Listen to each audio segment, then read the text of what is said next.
அனைவருக்கும் வணக்கம். இன்றைக்கு நம்மோடு நேர்காணலில் இருப்பவர் அரசியல் விமர்சகர் திருமலைக்குமார் அவர்கள். வாருங்கள் அவரோடு பேசுவோம்.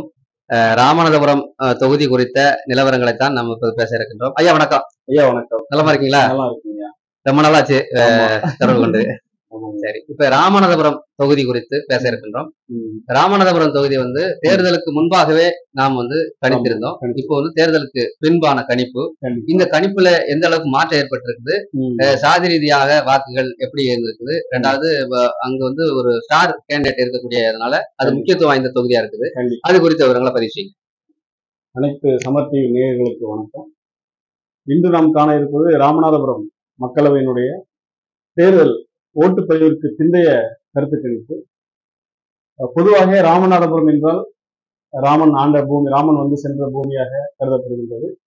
ராமன் எங்கெல்லாம் சென்றாரோ அங்கெல்லாம் ரத்தமும் வன்முறையும் கலவரமும் நிகழ்ந்த இடமாகத்தான் நம்ம அறிய முடிகின்றது. அப்படி ஒரு ரத்தமும் கலவரமும் வன்முறை வெறியாட்டங்களும் தொடர்ச்சியாக நடந்து கொண்டிருக்கின்ற நடக்க இருக்கின்ற ஒரு தொகுதியாக ராமநாதபுரம் மக்களவை தொகுதி அமைந்துள்ளது. 6 சட்டமன்றங்களை உள்ளடக்கிய தொகுதி. இந்த தொகுதியில் கிட்டத்தட்ட பார்த்தீங்கன்னா ஒரு 15,57,000 வாக்குகள் உள்ளன. இந்த 15,57,000 வாக்குகளில் கிட்டத்தட்ட 68.18% வாக்குகள் பதிவாயிருக்கு. ஏற்கனவே வாக்கு குறைஞ்சிருக்குதா இல்ல அது சமமாவே இருக்கா? குறைவுதான். கடந்த தேர்தலில் 72% வரைக்கும் விழுந்திருந்தது. இந்த முறை 4% கம்மிதான். ஓவரால் தமிழ்நாடு அனைத்து நாடாளுமன்ற மக்களவை தொகுதிகளிலும் வாக்கு எண்ணிக்கை வாக்கு பதிவு சதவீதம் குறைந்திருக்கு. அதன் அடிப்படையில் 68.18% அடிப்படையில் பாத்தீங்கன்னா 10,62,000 வாக்குகள் பதிவாயிருக்கு. இங்க ராமநாதபுரம் மக்களவை தொகுதி பொறுத்தளவு இருமுனை போட்டி தான் இருந்தது. யாரா இருக்குமான? ஆமா, பாரதிய ஜனதா கட்சியினுடைய கூட்டணியில் இருக்கின்ற திரு OPS பன்னீர்செல்வம் அவர் வேட்பாளரான அவருக்கும், சரி, இந்தியா கூட்டணியில் திமுக கூட்டணியில் இந்திய முஸ்லீம் லீக் திரு நவாஸ்கனி, சரி, அவருக்கும் இருவருக்கும் மட்டும்தான். அதிமுக இதுல போட்டியாளர் நினைக்கல நீங்க? போட்டியாளர்கள் நிச்சயமாக ராமநாதபுரம் தொகுதியில் கடும் நெருக்கடி கொடுத்தாருன்னு வேற சொல்றாங்க இல்லையா? அதுக்கு நம்ம எப்படி பார்க்கலாம், நம்ம ஒவ்வொரு மக்கள் எப்படி வாக்களிச்சாங்க, அங்க நடந்த அரசு நிலவரங்களையும் நம்ம காண்போம். கிட்டத்தட்ட பாத்தீங்கன்னா ராமநாதபுரம் மக்களவை தொகுதியில அதிக வாக்குகள் எண்ணிக்கையுடைய சாதிகள் அடிப்படையில பாத்தீங்கன்னா முக்குளத்தூர் மறவர்களும் சேர்வைகளும் சரிசமமாக கிட்டத்தட்ட ஒரு 3,30,000 வாக்குகள் உள்ளனர். அதற்கு அடுத்தபடியாக ஷெட்யூல் காஸ்ட் ஓட்டு கிட்டத்தட்ட ஒரு 3,30,000 வாக்குகள் உள்ளன. ஷெட்யூல் காஸ்ட் அதுல தேவேந்திரகுல வேளாளர் வாக்குகள் ஒரு 270 வரைக்கும் வரும். வீரம் பறையர்களும் சக்கிலிகளுடைய வாக்குகளும் உள்ளன, கணிசமாக உள்ளன. அதுக்கப்புறம் முஸ்லீமுடைய வாக்குகள் கிட்டத்தட்ட ஒரு 2.25 லட்சம் 3 லட்சம் ஓட்டுகள் தொகுதி முழுவதும் உள்ளது. அடுத்து பாத்தீங்கன்னா யாதவர்கள் ஓட்டு, கோனார்கள் ஓட்டு 1,70,000 வாக்குகள் உள்ளன. அப்புறம் முத்தரையர்கள் இருக்கிறாங்க. வளையர்கள் என்ன சொல்லக்கூடிய முத்திரையர்கள் கிட்டத்தட்ட ஒரு 1,50,000 வாக்குகள் உள்ளன. கணிசமா இருக்கிறாங்க. கணிசமா இருக்காங்க. சரி, ஆமா ஆமா. அதுக்கடுத்து பாத்தீங்கன்னா கிறிஸ்டியன்ஸ் பீப்புள் ஒரு 60,000 வாக்குகள் உள்ளன. சரி, நாடார் சமூக வாக்குகள் ஒரு 70,000 வாக்குகள் உள்ளன. அப்புறம் நாயக்கர் சமூக வாக்குகள் 60,000 வாக்குகள் உள்ளன. சௌராஷ்டிரா பரமக்குடியில சௌராஷ்டிரா மக்கள் கிட்டத்தட்ட ஒரு 50,000 வாக்குகள் கணிசமான வாக்குகள் உள்ளன. இதனுடைய மொத்த இது பாத்தீங்கன்னா கிட்டத்தட்ட நம்ம ஒரு 15 லட்சம் வாக்குகள், அது மொத்த எண்ணிக்கை. சரி, இதுல ஒவ்வொரு சாதி வாரியாக இந்த தேர்தல்ல என்ன நடந்திருக்கு அப்படின்னா, இங்கு போட்டியிட்ட 4 வேட்பாளர்கள் 4 முனை போட்டி. சரி, ஒண்ணு நவாஸ்கனி ஏனி சின்னத்திலும், சரி, அது அதிமுக சார்பாக ரெட்டலையிலும், நாம் தமிழர் சார்பாக போட்டியிட்டவரும் OPS பலாபலசனத்திலும் போட்டியிட்டார். இந்த 4 வேட்பாளர்கள்ல 3 பேர் மறவர்கள், ஒரு இஸ்லாமியர். அதிமுக வேட்பாளரும் மறவர் சமூகம், நாம் தமிழர் வேட்பாளரும் மறவர் சமூகம். அது போக பாத்தீங்கன்னா இவங்க ஓபிஎஸ் ஐயாவும் மறவர் சமூகம். கண்டிப்பா. ஆக இந்த தேர்தல்ல 2024 நாடாளுமன்ற ராமநாதபுரம் மக்களவை தொகுதியில மறவர்களும் முக்குளத்தூர் சமூக வாக்குகள் வந்து கிட்டத்தட்ட ஒரு 85 விழுக்காடு, அதாவது பதிவான வாக்குகள்ல ஒரு 70 to 80, 85 விழுக்காடு வாக்குகள் வந்து மறவர்களுடைய வாக்குகள் முழுக்க முழுக்க ஓபிஎஸ் தான் விழுந்திருக்கு. ஓஹோ, திட்டமிட்டபடி. அதுல பாத்தீங்கன்னா நம்மளுடைய கிட்டத்தட்ட ஒரு 20-30 பூத்துகள்ல நம்ம அந்த சேர்வை மறவர்கள் வசிக்கக்கூடிய பூத்துகள்ல நம்ம எடுத்த சர்வே அடிப்படையில பாத்தீங்கன்னா மறவர்கள் 75% ஓட்டு போட்டிருக்காங்க, சேர்வையும் 70% ஓட்டு போட்டிருக்காங்க. இதுல வந்து மறவர்கள் வந்து ஒரு 85% ஓபிஎஸ்க்கும், சேர்வை சமூகத்தை சேர்ந்தவர்கள் வந்து ஒரு 70% ஓபிஎஸ்க்கும் போட்டிருக்காங்க. ஆக மொத்தம் பதிவான வாக்குகள்ல பாத்தீங்கன்னா மறவர்களும் சேர்வையிலையும் கிட்டத்தட்ட ஒரு 2 லட்சம் வாக்குகள் வந்து ஓபிஎஸ்க்கு வந்திருக்கு. ஓ, அந்த அளவுக்கு கணிசமா வந்திருக்கு. ரைட்டுங்களா? சரி. அப்புறம் இதுல வந்து டிஎம்கே எல்லாம் 5%, 10% தான். யாரு? மறவர்களுடைய வாக்கு. ரைட்டுங்களா? வந்து ஓபிஎஸ் போயிட்டாங்க அப்படின்னு சொல்லலாமா? அதாவது என்ன அப்படின்னா, அதிமுக இருந்து மறவர்கள் ஓரங்கட்டப்பட்டாங்க. எடப்பாடியாக மறவர்கள் ஓரங்கட்டப்பட்டாங்க. அதாவது ஓபிஎஸ், டிடிவி, சசிகலா போன்றோர் அதிமுக இருந்து விரட்டி அடிக்கப்பட்டதால் அந்த கோபம் மக்கள்கிட்ட இருந்து அந்த ஓபிஎஸ் எப்படியாவது ஜெயிக்க வைக்க வேண்டும் உரிமையா வெளிப்பட்டிருக்கு. ஒரே ஒரு முக்கியமான விஷயம் என்ன அப்படின்னா, திமுகவில் இருக்கிற மாவட்ட செயலாளர் முதற்கொண்டு திமுகவில் இருக்கிற முக்கிய பொறுப்புல ராமநாதபுரம் மாவட்ட பொறுப்புல இருக்கின்ற மறவர்கள் அத்தனை பேருமே ஓபிஎஸ் தான் வேலை செஞ்சிருக்காங்க. இதான் ஹைலைட். ஓஹோ, அது இது குறித்து ஏற்கனவே வந்து பதிவு பண்ணிருக்கோம். இந்த தகவலை வந்து கடைசி வரைக்கும் அப்படித்தான் இருந்தாங்க. ஏன்னா நம்ம தேர்தலுக்கு முன்பாகவே இந்த விஷயத்தை நம்ம பதிவு பண்ணோம். அது மேலிடத்துக்கும் தெரிஞ்சது. அதை வந்து சரிப்படுத்த முடியல அவங்களால. தேர்தல் சமயத்துல ஒண்ணும் பண்ண முடியாது. அடுத்தடுத்த கூட்டங்கள்ல தான் பண்ண முடியும். சரி. கிட்டத்தட்ட பாத்தீங்கன்னா மறவர்கள் பெரும்பான்மையா வசிக்கக்கூடிய பூத்துகள் இருக்குல்ல, அந்த பூத்துகள்ல வந்து பாத்தீங்கன்னா பூத்தை க்ளோஸ் பண்ணிட்டு ஓட்டு எல்லாம் போட்டுருக்காங்க. அந்த அளவுக்கு நடந்திருக்கு. ரைட்டுங்களா? சரி. இது பேப்பர் கட்டிங், பேப்பர் தகவல் இருக்கு, நியூஸ் தகவல் இருக்கு. ஆதாரப்பூர்வமா தான் நம்ம சொல்லுவோம். அதுல மாத்துக்கிறது. சரி. இந்த மாதிரியான நிகழ்வு இருக்கு. அதே மாதிரி திமுகவுல இருக்கிற மறவர் சமூகம், திமுகவுல பொறுப்புல இருப்பாங்கல்ல, கிட்டத்தட்ட ஒரு 18 பொறுப்பு இருக்கு. திமுகவுல மேல்மட்ட பொறுப்புல இருக்கிற 18 பேர், அதாவது ராமநாதபுரம் தொகுதி சேர்ந்த 18 பேருமே ஓபிஎஸ் தான் வேலை செஞ்சாங்க. ஓஹோ, பகிரங்கமாவே குற்றச்சாட்டு. வேட்பாளர் திரு நவாஸ்கனி அவர்களும் உணர்ந்துள்ளதாக இவர்கள் ஏமாற்றி விட்டார்கள், இந்த சமூகத்தை சேர்ந்த எங்களை ஏமாற்றி விட்டார்கள், உண்மையா இல்ல அவங்க இல்லையா, சாதி. ரைட்டுங்களா? அந்த தொகுதி மட்டுமில்ல, ராமநாடு தொகுதி மட்டுமில்ல, சரி, மறவர்கள் தேனியில போட்டியிட்ட டிடிவி தினகரன் அவர்களுக்கும் வாக்களித்தார்கள். அதே மாதிரி ராம்நாட்டுல விருதுநகர்ல போட்டிட்ட மாணிக்க தாக்கூர். நான் சொல்ல ஒரு விஷயம் புரியுது. கண்டிப்பா திமுகவுக்கு ஆதரவா இருந்தா கூட கட்சிகள் கொள்கை கோட்பாடுகளை தாண்டி ஒரு சமூகமாய் சாதியாய் வாக்களித்தார்கள். ஆனா வந்து இந்த முறைதான் இந்த குற்றச்சாட்டு வந்து எழுந்திருக்கு இல்லையா? திமுகவுல வந்து எப்பவுமே ஒரு கொள்கை பிடிப்போட இருக்கிறவங்க சாதி ரீதியாக செயல்பட மாட்டாங்க அப்படின்ற ஒரு நிலையை தாண்டி இந்த தேர்தல்ல அப்பட்டமா வெளிப்பட்டு இருக்கு இல்லையா? இதை வந்து மாண்புமிகு முதலமைச்சர் திரு மு.க. ஸ்டாலின் அவர்கள், அதாவது திமுகவினுடைய தலைவர், கண்டிப்பா அவர் இதை கவனத்தில் கொண்டு வருங்காலங்களில், அதாவது கடந்த காலங்களில் திராவிட முன்னேற்ற கழகத்திற்கு வாக்களிக்காத சமூகம், அதாவது பொறுப்புகளை கொடுக்காத சமூகம், கட்சியிலிருந்து பொறுப்புகளை வழங்காத சமூகம் தான் வாக்கு வங்கியாக இருந்திருக்கிறது. மீண்டும் மீண்டும் போன்றவர்கள் பொறுப்பை தேடி போய் கொடுக்கிறது, வந்து அவங்க வந்து அதுக்கான விசுவாசமா இல்லாம இது கண்கூடாக ராமநாதபுரம் மாவட்டத்தில் இருக்கின்ற அத்தனை அரசியல் பார்வையாளர்களும் அரசியல் நோக்கர்களும் இந்த நடந்த நிகழ்வு அனைவரும் அறிவார். ஒட்டுமொத்த வெளிப்பட அதிமுகவில் இருந்த மறவர்கள், திமுகவில் இருந்த மறவர்கள், நாம் தமிழர் கட்சியில் இருந்த மறவர்கள் அத்தனை பேரும் ஓபிஎஸ். ஆனா இத வந்து விஷயத்த வந்து ஸ்டாலின் அவர்கள் வந்து பார்க்கல அப்படின்னா இன்னும் வருங்காலங்கள்ல வந்து பெரிய ஒரு பின்னடைவு சந்திக்கிற மாதிரி. நிச்சயமா கண்டிப்பா. அதன் அடிப்படையில தேவேந்திரகுல வேளாளர் வாக்குகள் வந்து ஒரு 80%, சரி, ஒரு 80% வாக்குகள் வந்து பாத்தீங்கன்னா டிஎம்கே வந்து நவாஸ்கனி ஏனிக்கு வந்து ஓஹோ. அங்க நீங்க தேவேந்திர குல வேளாளர் பத்தி சொன்னதுனால நான் கேட்கிறேன். செந்தில் மல்லர் அவர்கள் என்னாரு? இந்த செந்தில் மல்லருக்கு வந்து கணிசமான வாக்குகள் தேவேந்திர குல வேளாளர் வாக்குகள் விழுந்திருக்கு தானே, இது குறித்து வந்து சுருக்கமா. அண்ணன் செந்தில் மல்லர் அவர்கள் சுயேட்சை வேட்பாளராக போட்டியிட்டார். ஆமா. அந்த தேர்தல் அரசியல்ல வந்து பெரிய லெவல்ல அவருக்கான கட்டமைப்பு கோட்பாடு எதுவுமே கிடையாது. ரைட்டுங்களா? கண்டிப்பா. தேர்தல் அறிவிச்சு முடிய போற ஸ்டேஜ்ல அவர் வேட்புமனு தாக்கல் செஞ்சாரு.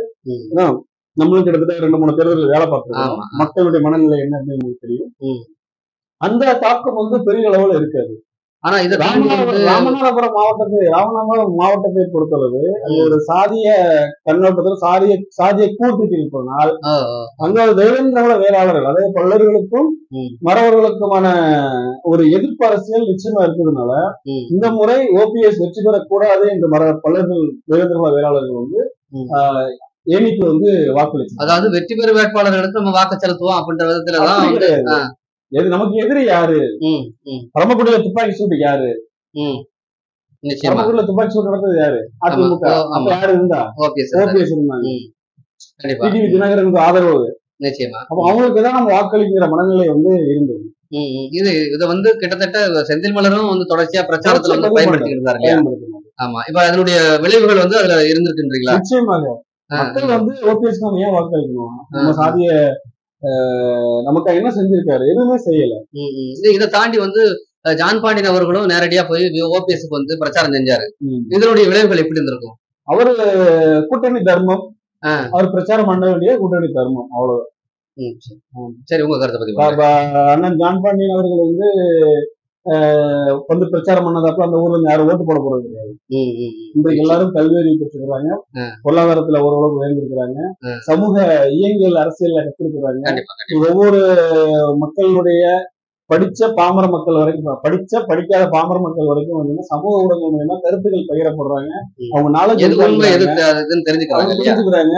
இனிமே அரசியல் தலைவர்கள் பொதுவாக எல்லா கட்சியும் அரசியல் இந்த மக்களை, குறிப்பிட்ட மக்களை நம்ம காசு கொடுத்து வாங்கிடலாம், இல்ல பழமையை சொல்லி நம்ம வாங்கிடலாம் அப்படிங்கிறத தாண்டி ஒரு உணர்வு பூர்வமா, ஒரு உணர்ச்சி பூர்வமான கடந்த கால நிகழ்வை எல்லாம் கணிச்சுதான் அந்த வாக்குகள் வந்து செலுத்திருக்காங்க. நிச்சயமா நிச்சயமா. ரைட்டுங்களா? கண்டிப்பா. மறவர்கள் எல்லாம் ஒன்று கூடும் பொழுது மறவர்களுக்கு எதிராக இருந்த அத்தனை சாதிகளும் ஏனிக்கு பக்கமாக இருந்ததன் இந்த தேர்தலுடைய ஹைலைட். ஓஹோ, இப்படித்தான் பார்க்கலாம். இப்படித்தான் நம்ம வந்து அந்த தேர்தலை வந்து தேர்தலை பார்க்கணும். சரி சரி. எப்பொழுதுமே அப்படித்தானே எந்த ஒரு ஒரு ஆதிக்கம் அங்க எழுதுற போது அந்த ஆதிக்கத்துக்கு எதிராக இருக்கிறவங்க அணி சேருவாங்க. அந்த நிலைப்பாடுதான் இருக்கு. அதன் அடிப்படையில முஸ்லீமோட வாக்குகள் 90% வந்து கிட்டத்தட்ட ஒரு 1,80,000 வாக்குகள் ஏனி சின்னத்துக்கு வாக்கு. ஆக மறவர்களுடைய 2 லட்சம் வாக்குகள் ஓபிஎஸ்க்கும், தேவேந்திர குல வேளாளர் 2 லட்சம் வாக்குகள் யாருக்கு இருக்கு? ஏனி சின்னத்துக்கு. சரி, ரைட்டுங்களா? இதுல முஸ்லீம் ஓட்டு வந்து போனஸ் மாதிரி யாருக்கு? நவாஸ்கனி வந்து ஒரு போனஸ் மாதிரி. மறவர் சமூக வாக்குகள் அப்படியே அண்ணன் ஓபிஎஸ் தேவேந்திர குல வாக்குகள் திரு நவாஸ்கனி அவர்கள் ஏனி சின்னத்துக்கு போயிடுச்சு. அப்புறம் அங்க டேலி ஆயிடுச்சு. இவங்க 2 லட்சம் ஓட்டு, அவங்க 2 லட்சம் ஈக்குவல் ஆயிடுச்சு. அப்புறம் வந்து யாதவர்கள் ஓட்டு வந்து பாத்தீங்கன்னா கிட்டத்தட்ட ஒரு 60% வாக்குகள் வந்து ஓபிஎஸ்க்கு. இப்ப இந்த நேரத்துல அவங்க கேள்வி எழுது அப்படின்னா, இந்த அதாவது யாதவர்கள் வந்து ஓட்டு போடல அப்படின்னு வந்து ஓபிஎஸ் ஆதரவாளர்கள் வந்து தாக்கி இருக்கிறாங்க. இதை வந்து நம்ம சமூக ஊடகங்கள்ல பார்த்தோம், பத்திரிகையில செய்தியா வந்தது. ஆமா, அப்படி இருக்கும்போது 60% வந்து ஓபிஎஸ்க்கு போட்டுருக்காங்கன்னு நீங்க சொல்றீங்க. சொல்றோம். சரி, அது குறிப்பிட்ட கிராமங்கள்ல காசை வாங்கிட்டு ஓட்டு போடல, அதனால இந்த விஷயத்தான் அது வந்து குற்றச்சாட்டு. நான் காசு கொடுத்தேன், ஏன் வந்து மாத்தி போட்டேன், இந்த குற்றச்சாட்டு தான். சரி, மற்றபடி வந்து வேற மாதிரி இல்ல. உண்மையிலேயே வந்து கோனார் பெருமக்கள், யாதவர் பெருமக்கள் வந்து திமுகவில் யாதவர்களுக்கு, கோனார்களுக்கு முக்கியத்துவம் கொடுத்து ஒரு அமைச்சர் பதவியை கொடுத்திருக்கிற ராஜா கண்ணப்பன், கண்டிப்பா அந்த தொகுதியை சார்ந்தவர் நினைக்கிறேன். ராஜா கண்ணப்பன் அந்த கமுதி அந்த பகுதி சார்ந்தவர் நினைக்கிறேன். அப்படி இருந்தும் அந்த கோனார்கள் வந்து ராஜா கண்ணப்பன் அவர்களுக்கு துரோகம் இருக்கிறார் சொல்ல வேண்டும். இப்படி பேசணுமா? அதாவது 60% போட்டுருக்காங்க, உண்மைதான். அது 60% உண்மைதான். அவங்களுடைய நீங்க அடுத்தது எலெக்ஷன் முடிஞ்சதுக்கு அப்புறம் யாரோ ஒரு பெருமக்களை வசிக்கின்ற பூத்துகள் நீங்க ஓட்டு எண்ணிக்கை பாத்தீங்கன்னா கண்டிப்பாக நிச்சயமாக ஓபிஎஸ்க்கு வந்து 60% வாக்குகள் உண்டு. எழுதி வச்சுக்கோங்க. நான் பயங்கரமாக சொல்றேன். நிச்சயமா. இப்ப நம்ம அதாவது தென்காசி தொகுதியை பொறுத்தவரை யாரும் ஓட்டுக்கு காசு கொடுக்கல, அது வந்து வெளிப்படையா தெரியும். ஆனா வந்து ராமநாதபுரம் தொகுதியில வந்து ஓட்டுக்கு காசு கொடுத்துருக்காங்களா? காசு கொடுத்ததுக்கு அப்புறம் குறிப்பாக வந்து இருதரப்புமே கொடுத்துருக்காங்க, காசு கொடுத்துருக்காங்க இருதரப்பு. ஓஹோ. அதாவது இருமுனை போட்டி இருக்குல்ல, பலாப்பழ சின்னமும் இது ஏணி சின்னமும் 2 பேருமே காசு கொடுத்துருக்காங்க. அதனால வரக்கூடிய வெளிப்பாடுதான் இந்த கோனார்களுக்கும் இவர்களுக்குமான ஒரு மோதல், சிறு மோதல். சரி சரி, சரி பண்ணுங்க. அதுக்கப்புறம் பாத்தீங்கன்னா முத்திரையர்கள் வாக்குகள் கிட்டத்தட்ட ஒரு 35 விழுக்காடு திமுகவுக்கும், ஒரு 10 விழுக்காடு வந்து ஏடிஎம்கேக்கும், ஓபிஎஸ்க்கு வந்து ஒரு 50 விழுக்காடும் வந்து. அப்புறம் வந்து கிறிஸ்டின் ஓட்டு வந்து ஒரு 80% திமுகவை தான் வளர்ந்துருக்கு. திமுக போட்டு 80%. ஒரு 33,000 ஓட்டு. நாடார் பெருமக்கள் வந்து கிட்டத்தட்ட ஒரு 50 விழுக்காடு வந்து ஓபிஎஸ் தான் போட்டுருக்காங்க. ஓஹோ, சரி, இந்த முறை. அப்புறம் வந்து நாயக்கர் பெருமக்கள் வந்து கிட்டத்தட்ட 85% வந்து திமுக தான் போட்டிருக்காங்க. சரி, ஆமா. இதர சாதிகள் வந்து பாத்தீங்கன்னா ஒரு 40% திமுகவுக்கும், ஒரு 20% அதிமுகவுக்கும், 20% ஓபிஎஸ்க்கும் போட்டிருக்காங்க. இங்க டிசைடிங் ஃபேக்டர் ராமநாதபுரம் மக்களவை தொகுதியை பொறுத்தளவு டிசைடிங் ஃபேக்டர் யாருன்னு பாத்தீங்கன்னா முக்குளத்தூர், அதாவது மறவர்களும் இவங்கதான் தீர்மானிக்கிற சக்தியா இருக்கிறாங்க. இவர்கள் ஒரு 3 லட்சம் ஓட்டுல ஒரு 1.60, ஒரு 2.5 லட்சம் ஓட்டு வந்து போலா இருக்குன்னு வச்சுக்கோங்களேன். 2,30,000 வாக்குகள் போலா இருக்கு அப்படின்னா அதுல கிட்டத்தட்ட 2 லட்சம் வாக்குகள் ஓபிஎஸ்க்கும், மீது 30,000 வாக்குகள் தான் திமுகவுக்கும், அதிமுகவுக்கும், நாம் தமிழருக்கும் வந்துருக்கு. ரைட்டுங்களா? அப்புறம் வந்து ஷெட்யூல் காஸ்ட்ல டிகேவி பிளஸ் பறையர் சமூகம் சமூகம், சரி, இந்த சமூகத்தினுடைய மொத்த வாக்குகள் 3,30,000 வாக்குகள், கிட்டத்தட்ட ஒரு 21 விழுக்காடு இருக்கு வாக்கு. அதுல பாத்தீங்கன்னா ஒரு 70% போனா ஒரு 2 லட்சம் ஓட்டுல 80% ஓட்டு வந்து திமுக வந்து. பறையர்கள் ஓட்டு வந்து முழுக்க அப்படியே திமுக வந்துச்சு. அதே மாதிரி தேவேந்திர குல வேளாளர் வாக்குகள் பெரும்பான்மையான வாக்குகள் விழுந்த ஓட்டுல ஒரு 80% வாக்குகள் வந்து விழுந்திருக்கு. சரி, குறிப்பா வந்து அங்க தேவேந்திர பண்பாட்டு மையம் இருக்கு, பாலகுடி பாலா, முன்னாள் பொறுப்பாளர் சுரேஷ் உள்ளிட்ட பல முன்னணி சமூக போராளிகள் நவாஸ்கனிக்கு ஆதரவாக இங்க ஆதரவு வச்சிருந்தாங்க. அவங்களும் பிரச்சாரம் எல்லாம் செஞ்சாங்க. நோக்கம் என்ன அப்படின்னா நம்ம சமூகத்தை தொடர்ச்சியாக வஞ்சித்த ஓபிஎஸ் அவர்களை தோற்கடிக்கப்பட வேண்டும் என்ற ஒரு அந்த திட்டத்தோட தான் செயல்பட்டு இருக்காங்க. இல்ல ஆப்பநாடு மரபு சங்கம் கூட ஓபிஎஸ்க்கு ஆதரவா இருந்ததுனால வந்து இவர்கள் அதை எதிர்நிலை எடுத்துக்கலாம் இல்லையா? சரி. அப்புறம் வந்து உங்களுக்கு முஸ்லீம் தெரியும் 90 விழுக்காடு ஓட்டு வந்து, ஆமா கண்டிப்பா, முத்திரையர் ஓட்டு வந்து கிட்டத்தட்ட ஒரு 1 லட்சம் ஓட்டுல வந்து ஒரு 30%, அதாவது 38,000 ஓட்டு வந்து திமுகவுக்கும், ஒரு 50%, ஒரு 54,000 ஓட்டு வந்து ஓபிஎஸ்க்கும் வந்தது. சரி சரி. ஆக அந்த மொத்த இதுல பாத்தீங்கன்னா என்னுடைய கணிப்புப்படி அங்க நடந்த 6 சட்டமன்ற தொகுதிகளில் நடந்த வாக்குப்பதிவு நடந்த வாக்குப்பதிவு மையத்தில் பிறகு மக்களுடைய மனநிலை என்ன ஓட்டங்கள் கிட்டத்தட்ட ஒரு 20-25 உறவுகள்கிட்ட அரசியல் சார்ந்த உறவுகள்கிட்ட பேசி அந்த தகவலை நம்ம எடுத்து அதை சிஸ்டமைஸ் பண்ணி வெளியிட்ட அடிப்படையில திரு இந்தியா கூட்டணியில சார்பாக போட்டியிட்ட திரு நவாஸ்கனி அவர்கள் கிட்டத்தட்ட ஒரு 4.25 லட்சம் ஓட்டுட்டு 5 லட்சம் ஓட்டு கண்டிப்பாக வாங்குவார் என்று கணிக்கிறேன். சரி, இந்த 4.25 லட்சம் ஓட்டு அப்படின்னா இப்படி மொட்டா சொல்லிட்டு போக முடியாது, என்னென்ன சமூக வாக்கு அப்படிங்கிற அடிப்படையில பாத்தீங்கன்னா ஷெட்யூல் காஸ்ட் ஓட்டு கிட்டத்தட்ட ஒரு 2 லட்சம் ஓட்டு வந்து நிச்சயமாக பதிவாயிருக்கு. அந்த அளவுக்கு சரி அவர்களுக்கு நவாஸ்கனிக்கு வந்து ஷெட்யூல் காஸ்ட் ஓட்டு நிச்சயமா நிச்சயமா அது ஒரு இலவச ஓட்டு கூட நிச்சயமா. அதே மாதிரி இஸ்லாமியர்கள் ஓட்டு கிட்டத்தட்ட ஒரு 1,60,000 to 1,80,000 ஓட்டு வந்து 2-1-170 3-70 வச்சா கண்டிப்பா இதே ஒரு ரெண்டு சமூகத்தினுடைய வாக்குகள் வந்து திமுக வந்து கணிசமா விழுந்திருக்கலாம். அப்புறம் வந்து யாதவர் சமூகத்துல இருந்து ஒரு 30,000 வாக்குகளும் திமுகவிற்கு விழுந்திருக்கும். அப்புறம் எவ்வளவு ஆச்சு, 2-3-60 இது ஒரு 30னா 4 லட்சம் ஓட்டு. அப்புறம் வந்து முத்திரையர்ல வந்து ஒரு 30 விழுக்காடு பதிவு பண்ண 30 விழுக்காடு போட்டிருந்தாலுமே ஒரு 30,000 ஓட்டு, அப்புறம் 4-30 ஆச்சுங்களா. அப்புறம் வந்து கிறிஸ்டின் ஓட்டுல வந்து ஒரு 30,000 ஓட்டு, 4-60 ஆச்சுங்களா. அப்புறம் நாயக்கர் சமூகத்துல இருந்து ஒரு 30,000 ஓட்டு, 4-90. அப்புறம் வந்து இதர சாதி இதர சாதியில வந்து ஒரு 10,000 ஓட்டோ ஒரு 20,000 ஓட்டோ திமுக கொடுத்திருந்தால் சாலிடா 5 லட்சம் ஓட்டு வந்து நவாஸ்கனி அவர்கள் பெறுவார்கள். அந்த பதிவான 10,62,200 வாக்குகள்ல கிட்டத்தட்ட பாதிக்கு பாதியில பெறாரு. ஆமா, 10,62,200 வாக்குகள்ல இது நவாஸ்கனி அவர்கள் சாலிடாக 4,75,000 to 5 லட்சம் வாக்குகள் நிச்சயமாக பெறுவார். சரி சரி. அப்ப அந்த கம்யூனிட்டி வாரியாவும் அந்த சிறுபான்மை வாரியாவும் இதோட ஓட்டுங்கிறது நமக்கு தெரியும். இவங்களுடைய மனநிலை என்ன, இவங்களுடைய பொலிட்டிக்கல் ஸ்டாண்ட் என்ன, கண்டிப்பா கண்டிப்பா வந்து ஓட்டங்கள் அடிப்படையில இந்த சமூகம் இந்த ரீசன் எல்லாம் இருக்கு. ரைட்டுங்களா? அங்க அதிமுக பொறுத்தளவு ஓபிஎஸ் இருந்ததுனால பெரிய அளவுல இறங்கி வேலை பார்க்கணும். அதிமுக வேட்பாளர் வந்து பெரிய லெவல்ல இறங்கி அப்படின்னா எதிர்த்தரப்பு வந்து மறவர் என்பதால் அவர் மறவர் என்பதால் திரு அதிமுகவுடைய வேட்பாளர் ஓபிஎஸ்க்காக வேலை செஞ்சதா தகவல். இந்த அளவுக்கு இருக்குதா? நிச்சயமாக ஒட்டுமொத்த மறவர் சமூகமும் ஓபிஎஸ் தான் வேலை செஞ்சாங்க. அதிமுக வேட்பாளரும் செஞ்சாங்க அப்படின்னு சொல்லும்போது நமக்கு அதிர்ச்சியான தகவலா இருக்கு. வந்து இத கவனிக்கணும், உண்மையிலே நிச்சயமாக கவனிக்கணும். நிச்சயமா எல்லாருமே மறவர்களை போட்டதுனால வந்து இது ஒரு நிச்சயமாக கண்டிப்பா எடுத்துக்கொள்ளக்கூடிய விஷயம். அவங்களுடைய அதிமுக எவ்வளவு வாக்கு வாங்குவாங்கன்னு பாத்தீங்கன்னா மறவர்களுடைய ஓட்டுகள் வந்து பாத்தீங்கன்னா எனக்கு தெரிஞ்ச அதிமுக வந்து ஒரு 5 to 10 விழுக்காடு தான் போயிடும். வெறும் 5 to 10 விழுக்காடு தான் பதிவானதுல. இப்ப ஓபிஎஸ் பொறுத்த இது இபிஎஸ் பொறுத்தவரை வேட்பாளர் தேர்வுல வந்து பெரிய ஒரு பின்னடைவு தான். நிச்சயமா. சரி.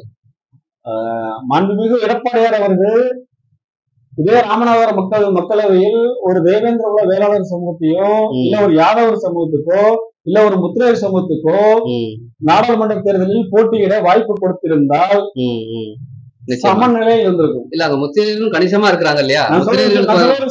கண்டிப்பா நிச்சயமா நிச்சயமா. இதுல வந்து வேட்பாளர் தேர்வுல வந்து கோட்டை விட்டு விட்டார். ஒருவேளை இவர் ஒரு தேவேந்திரையோ ஒரு முத்திரையரையோ ஒரு யாதவரையோ ஒரு நியமிச்சிருந்தால் அதிமுக இருக்கிற மறவர்கள் எடப்பாடிக்கு எதிராக மீண்டும் பெரிய அளவில் இருப்பாங்க. இது இன்னும் சொல்ல போனா முத்திரையர்களுக்கான வந்து அந்த பிரதிநிதித்துவம் இல்லைன்னு தொடர்ச்சியா போராடிட்டு வராங்க. இதெல்லாம் வந்து கவனத்துல இருக்காரு வந்து எடப்பாடி வந்து இதுல தெளிவான ஒரு அரசியல் கண்ணோட்டத்தோட இது அணுகிருக்கணும். 31 வாக்குகள் அதிமுகவுக்கு இனிமே கிடையாது என்ற ஒரு நிலை வந்துருச்சு. நிச்சயமா. ஆமா ஆமா ஸ்டாண்ட் எடுத்துட்டாங்க இல்லையா? ஸ்டாண்ட் வந்து எடுத்துட்டாங்க.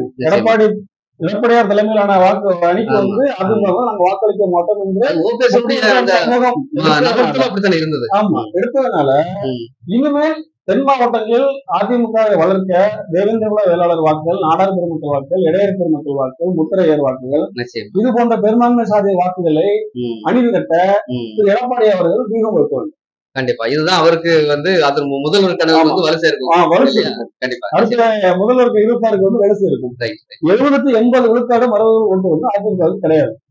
நெல்லி வச்சு நிச்சயமா கண்கூடாக இன்னைக்கு காலையில நான் எனது கிராமத்தை சேர்ந்த கரிவளத்தை சேர்ந்த ஒரு மரவர் சமூக உறவுக்காரர் என் கண்ணுக்கு முன்னாடி சொல்றாரு, நான் அம்மா எனக்கு தீவிர சொன்ன அம்மா தான் எனக்கு உயிர், ஆனால் நான் எடப்பாடியா இருக்கிறதுனால நான் அம்மாவுக்கு ஓட்டு போடல.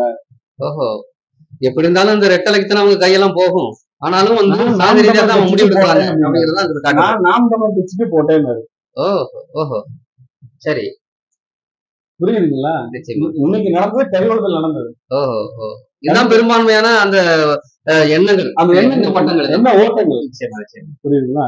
இப்போ பாஜக கூட்டணியில ஓபிஎஸ் அவர்கள் வந்து என்னென்ன சாதிச்சிருந்தா அந்த வாக்குகளை பெறுவார், எவ்வளவு வாக்குகள் பெறுவார் அப்படின்னா என்னுடைய கணிப்புப்படி ஒரு 3.5 லட்சம் வாக்குகள் டு ஒரு 4 லட்சம் வாக்குகள் பெறுவார். 2ஆம் இடம் வைப்பார். ஓபிஎஸ்க்கு வந்து இவ்வளவுதான் வாக்கு கிடைக்குமா? ஆமா 3.5 லட்சம் டு 4 லட்சம் ஓட்டு தான் நிச்சயமாக வாங்குவார். 2வது இடம் தான் வருவார். 2வது இடம் தான் வருவார். வெற்றி வாய்ப்புகளுக்கு வாய்ப்பே கிடையாது.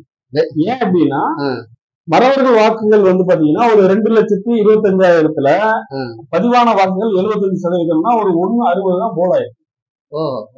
1,60,000 தான் போலா இருக்கு. 1,60,000 85% ஓபிஎஸ்க்கு போட்டிருந்தா கூட 1,40,000 ஓட்டு தான் வருது. சரி, மறவர்கள். சேர்வை வந்து 1,05,000 ஓட்டுல 70% போல் ஆயிருக்கு. மொத்தம் ஒரு 78,000 ஓட்டு பதிவாயிருக்கு. 78,000த்துல இருந்து ஒரு 70%னா ஒரு 54,000 ஓட்டு. கண்டிப்பா. ஆக 1 40 50 2 ஆச்சா? கண்டிப்பா. ஆமா. இந்த 2 லட்சம் ஓட்டு தான் இவருக்கு ஸ்டாண்டர்ட் ஓட்டு. உதிரிகள் ஓட்டு. மத்த கம்யூனிட்டி வந்து ஸ்டாண்டர்ட் ஓட்டு கிடையாது. கண்டிப்பா. மறவர்களோ, தேவேந்திர வேளாளர்களோ, புத்தரையர்களோ, நாயக்கர்களோ, நாடார்களோ, இது எப்படி வேணாலும் மாறும். அவங்க யாருக்கான யாருங்க சாப்பிட்டா இருக்கிறாங்க, யாருங்க பிரசன்ட் அரசியல், அவர்கள் அணுகுமுறையை பொறுத்து மாறும். அதே மாதிரி இல்ல அந்த அணுகுமுறையில வந்து ஓபிஎஸ் வந்து வெற்றி பெற்றாரா அப்படிங்கிறது வந்து நம்ம காலத்துல பாக்கணும் இல்லையா? அதுக்கு தேர்தல் முடிவுலாம் தெரியும். புரியுது. நிச்சயமா. பொதுவா வந்து நவாஸ் கனி அவர்கள் வந்து எளிதாக பழகக்கூடியவர். ஓஹோ, சரி. எளிதாக பழகக்கூடியவர், எல்லா இடத்துலயும் அன்பு செலுத்தக்கூடியவர், இஸ்லாமிய சமூகத்தை சார்ந்தவர் இருந்தவர், எல்லா இடம் அன்பு பரிச்சயமானவர். அந்த தொகுதிக்கு ஓபிஎஸ் வந்து அந்த தொகுதிக்கு பரிச்சயமானவர் இல்ல தானே? அவருக்கு நேற்று திருநெல்வேலி, தேனி மாவட்டம். தேனியில கல்லர்கள் அதிகமா இருக்கிறதுனாலதான் கல்லறை அங்க நிக்க வச்சுட்டு இவர் இங்க மரங்கள் அதிகமா இருக்கும். இங்கே சாதி அரசியல தான் பூச்சது பாரதிய ஜனதா கட்சி. ஓஹோ, சரி சரி சரி. புரியுதுங்களா? நிச்சயமா தெளிவா சாதிரிதான் நகர்த்திருக்காங்க. இப்போ தேனியில வந்து திரு ஓபிஎஸ் அவர்களோ இல்ல ரவீந்திரன் அவர்களோ போட்டிட்டு இருந்தால் தங்க தமிழ்ச்செல்வன் அவர்கள் எளிதாக பிரச்சாரம் செய்யாமலே வெற்றி பெற்றிருப்பார். ஓஹோ, இப்படி மாத்தி இருந்தாங்க. கல்லர் சமூகத்தை போட்டியிட வைத்து கல்லர் சமூகத்தை உடைச்சாங்க. ஓ, சரி சரி சரி. இதுதான் சாதி அரசியல். இப்போ அதிமுகவுலயும் சரி, ராமநாதபுரம் தொகுதியிலையும் திமுகவுல ஒரு மரவர் சமூகத்தை சார்ந்தவரை வேட்பாளர் நிப்பாட்டி இருந்தால் நிச்சயமாக திமுக மிகப்பெரிய இலக்கை சந்திக்கும். ஓஹோ, நவாஸ் கனி நின்னது பலம். அது ரொம்ப தெளிவான காய் நிறுத்திருக்காப்ல. மூன்றாவது இடம். ஆமா. அப்புறம் வந்து தேவேந்திர வேளாளர் வாக்குகள் வந்து ஒரு 5 to 10 விழுக்காடு வந்து ஓபிஎஸ் போயிருக்கும். அந்த தேவேந்திரோட பேர் அரசாணை. கண்டிப்பா. அப்புறம் அந்த கூட்டணி பிஜேபி சார்ந்து சிந்திக்கக்கூடியவர்கள் இருக்கிறாங்க. அதுல வந்து கிட்டத்தட்ட எனக்கு தெரிஞ்ச தொகுதி முழுக்க ஒரு 15,000 ஓட்டு போயிருக்கும். 15 to 20,000 ஓட்டு வந்து பெரிய அளவுல இல்ல. பெரிய அளவு அப்பனா ஒரு 2,20,000 ஓட்டு ஆச்சா? நிச்சயமா. அப்புறம் வந்து முஸ்லீம் ஓட்டு சொல்லவே வேணாம், ஒரு ஓட்டு கூட போயிருக்காது. யாதவர்கள் வந்து ஒரு 60% போட்டாங்கன்னா ஒரு 60%, அதாவது போலிங் ஆனதுல மொத்த ஓட்டு வந்து ஒரு 1,70,000 ஓட்டுகள் இருக்கு. இதுல போலிங் ஆனது 70,000 ஓட்டு போல் ஆயிருக்கு. இதுல ஒரு 1,19,000 ஓட்டு வந்து போல் ஆயிரல இருந்து ஒரு 60%னா கிட்டத்தட்ட ஒரு 60,000 ஓட்டு வந்து ஓபிஎஸ் போயிருக்கு. அப்புறம் 220 3 ஆச்சா? கண்டிப்பா. ஆமா ஆமா. அதுக்கப்புறம் பாத்தீங்கன்னா முத்திரையர் சமூகத்துல இருந்து ஒரு 50 விழுக்காடு. ஒரு 50 விழுக்காடு அப்படின்னா ஒரு 50,000 வாக்குகள் ஓபிஎஸ் இருக்கு. அப்பனா 3.5 ஆச்சா? 3,50,000 ஓட்டு ஆச்சா? அப்புறம் கிறிஸ்டின் வந்து விழுந்திருக்காது. நிச்சயமா. ரைட்டுங்களா? நாடார் சமூகம் வந்து கிட்டத்தட்ட ஒரு 50 விழுக்காடு வாக்களிச்சிருக்காங்க. ஓஹோ. ஆமா, இந்த முறை. சரி. அதுல ஒரு 24னா 3.74 ஆச்சா? அதுக்கப்புறம் நாயக்கர் சமூகம் போட வாய்ப்பு இல்லை. ரைட்டுங்களா? அப்புறம் வந்து சௌராஷ்டிரா வந்து ஒரு 80 விழுக்காடு போட்டிருப்பாங்க. சரி. அதாவது 3.70, இது ஒரு 30,000 ஓட்டு அப்படின்னா 4. இந்த அளவுதான் இருக்கு. வாக்கு இருக்கு. சரி சரி. அதாவது ஒரு தென்காசி தொகுதியில ஒரு எடுத்துக்காட்டு சொல்றேன். ஒட்டுமொத்த தேவேந்திர குல வேளாளரும் ஒரு குறிப்பிட்ட நபருக்கு ஓட்டு போட்டா அவன் ஜெயிச்சுதான் நினைக்கிறது தப்பு. மொத்தம் 15 லட்சம் ஓட்டுல 3 லட்சம் ஓட்டு தான் நீங்க. மீதி இருக்க 12 லட்சம் ஓட்டு யாரு? வேறு சாதிக்கிறேன். அதே மாதிரி ராமநாதபுரத்துல 3 லட்சம் ஓட்டு தான் முக்கோணத்தர் ஓட்டு. மீதி இருக்கிற அத்தனை ஓட்டும் சாதியினர் ஓட்டு. சாதியினர் ஓட்டு யாராருக்கு போகுங்கிறது அந்தந்த சாதியினுடைய அரசியல் பார்வை கொள்கை அந்தந்த கட்சியில நடக்கிற இலவசம் நம்ம கணிக்கணும். கண்டிப்பா என்ன ஓட்டங்கள் நிலைப்பாடுகள் எல்லாம் இருக்கு. இதன் அடிப்படையில பாத்தீங்கன்னா ஒரு எனக்கு 3,75,000 4 லட்சம் ஓட்டு தான் வாங்குவாரு. நான் இப்ப சாதி தான் நான் சொல்லிட்டேன். இந்த சமூகத்துல எவ்வளவு ஓட்டு இருக்கு, இவ்வளவு ஓட்டு போலாகும். இதுல வந்து தேர்தலுக்கு முன்னாடி சொன்னதும் தேர்தலுக்கு பின்பு நடந்ததும் கிட்டத்தட்ட ஒரே மாதிரியா தான் வருது. ஆமா, ஒரே மாதிரியா இருக்குன்னா தேர்தலுக்கு முந்தைய கருத்துக்களுக்கு வந்து பாத்தீங்கன்னா நான் ஒரு 75% எதிர்பார்ப்பேன். ஆமா, எதிர்பார்த்து 2வது 3வது இடம் வரைக்கும் அவர் போவாரோ அப்படின்ற மாதிரி ஒரு தகவல் சொன்னாங்க. இந்த வாட்டி வந்து கூடுதலான வேலை செஞ்சிருக்காங்க அப்படின்னு எடுத்துக்கலாமா? பணம் அதிகமா விளையாடுறது. ஓஹோ. இப்போ ஓபிஎஸ்க்கு வந்து வாழ்வாள் சாவா. நிச்சயமா நிச்சயமா. ரைட்டுங்களா? இல்ல நம்மளுடைய இதுலயும் குறிப்பாக ஓபிஎஸ் தோற்கடிக்க வேண்டும் என்று பாரதிய ஜனதா கட்சியில் இருக்க பொறுப்பாளர்களும் பேசினாங்க. ஓஹோ, இது ஓபிஎஸ்க்கு வந்து ஒரு உள்ள வேலை செஞ்சிருக்காங்க. இல்ல, இது இன்னொரு விஷயம் நம்ம இந்த விஷயத்துல நம்ம சொல்ல வேண்டியது என்னன்னா, சமர் டிவியினுடைய அந்த செய்தி எதிரொலி காரணமாக ஓபிஎஸ் வந்து தீவிரமாக அங்க வந்து தேர்தல் களமானதையும் நம்ம பார்க்க முடியுது. ஆமா, நம்ம ஏற்கனவே முன்னாடி சொல்லியிருந்தோம், அதாவது இருக்கிறாங்க கருத்து கணிப்பின் அடிப்படையில பாத்தீங்கன்னா இந்த கருத்து கணிப்பு வந்து சபரீசன் அவர்களுடைய டீமுக்கு போய் முதல்வர் பார்வைக்கு போய் மீண்டும் ஒரு கட்டமைப்பு அங்க ஏற்படுத்தினாங்க. கண்டிப்பா கண்டிப்பா கண்டிப்பா அதை ஏற்படுத்தினதுனாலதான் நவாஸ்கனி அந்த வாக்குகளை கவர்வதற்கான வழிமுறையை வகுத்தாங்க. நிச்சயமா நிச்சயமா நம்ம முன்னாடியே சொல்லிட்டோம், நடக்க போகுது அப்படிங்கறத முன்கூட்டியே சொல்லுவேன். கண்டிப்பா கண்டிப்பா இவரை வகுத்ததுனால நிச்சயமா கிட்டத்தட்ட பாத்தீங்கன்னா ஓபிஎஸ் அவர்கள் வந்து கிட்டத்தட்ட ஒரு 3.4 லட்சம் to 4 லட்சம் ஓட்டு வாங்குவாரு. நாம் தமிழர் கட்சியை பொறுத்தளவு ஒரு 50,000 to 60,000 ஓட்டு தான் வாங்குவாங்க. ஏன்னா ஒட்டுமொத்த மறவர்களும் அங்க வேட்பாளர்கள் மறவர் மூன்றாவது இடம் வந்து ஏடிஎம்கே ஒரு 1 லட்சம் ஓட்டு 1.5 லட்சம் ஓட்டு வாங்குவாங்க. ரைட்டுங்களா? சரி. அப்புறம் ஆக மொத்தம் ராமநாதபுரம் மக்களவை தேர்தலில் ஆஃப்டர் எலெக்ஷன் சரி ஓட் போலிங் அப்புறம் எங்களுடைய கருத்து கணிப்பின் அடிப்படையில சரி டிஎம்கே இந்தியா கூட்டணியில் திரு நவாஸ்கனி அவர்கள் கிட்டத்தட்ட ஒரு 4,75,000 வாக்குகளுக்கு ஒரு 5,10,000 to 20,000 வாக்குகள் வரை நிச்சயமாக பெறுவார். சரி. இரண்டாம் இடம் வந்து திரு ஓபிஎஸ் அவர்கள் வந்து ஒரு 3,70,000 to 4 லட்சம் ஓட்டு 4,20 வரைக்கும் வர வாய்ப்பு இருக்கிறது. ரைட்டுங்களா? அப்புறம் ஒரு 4,70 இது ஒரு 4னா 8 லட்சம் ஓட்டு. மீதி இருக்கிற 2.5 லட்சம் ஓட்டு தான் ஒரு 1 லட்சம் ஓட்டு வந்து 1 லட்சத்து 1.5 லட்சம் ஓட்டு ஏடிஎம்கே வாங்கும். ரைட்டுங்களா? அந்த ஏடிஎம்கே எங்க வாங்கும்போது நம்ம சொல்லிடலாம். மறவர்கள் ஒரு 20,000 ஓட்டு போடுவாங்க, சேர்வையில ஒரு 10,000 ஓட்டு, தேவேந்திர வகையில ஒரு 30,000 ஓட்டு ஏடிஎம்கேக்கு போகும். அப்புறம் வந்து முஸ்லீம்ல இருந்து ஒரு 20,000 ஓட்டு போகும். குறைந்தபட்சம் ஒரு 10,000 ஓட்டாவது போகும். அந்த எஸ்டிபிஐ கூட்டணி வச்சதுனால அங்க எஸ்டிபிஐ கட்டமைப்பு இருக்கிறதுனால. அப்புறம் யாதவர்ல இருந்து ஒரு 10,000 ஓட்டுகள், முத்திரையில இருந்து ஒரு 20,000 ஓட்டுகள், கிறிஸ்டின்ஸ் வந்து ஒரு 10,000 ஓட்டுகள், அப்புறம் வந்து நாடார்கள்ல ஒரு 10,000, நாயக்கர்கள்ல ஒரு 10,000 ஓட்டுகள், அப்புறம் வந்து சௌராஷ்டிரால ஒரு 5,000 ஓட்டுகள், அதர்ஸ்ல வந்து ஒரு 10,000 ஒரு 1.5 லட்சம் ஓட்டு வந்து நிச்சயமாக ஏடிஎம்கே வாங்கும். ரைட்டுங்களா? அப்புறம் வந்து நாம் தமிழர் கட்சி ஒரு 60 to 70,000 ஓட்டுகள் நிச்சயமாக வாங்கும்.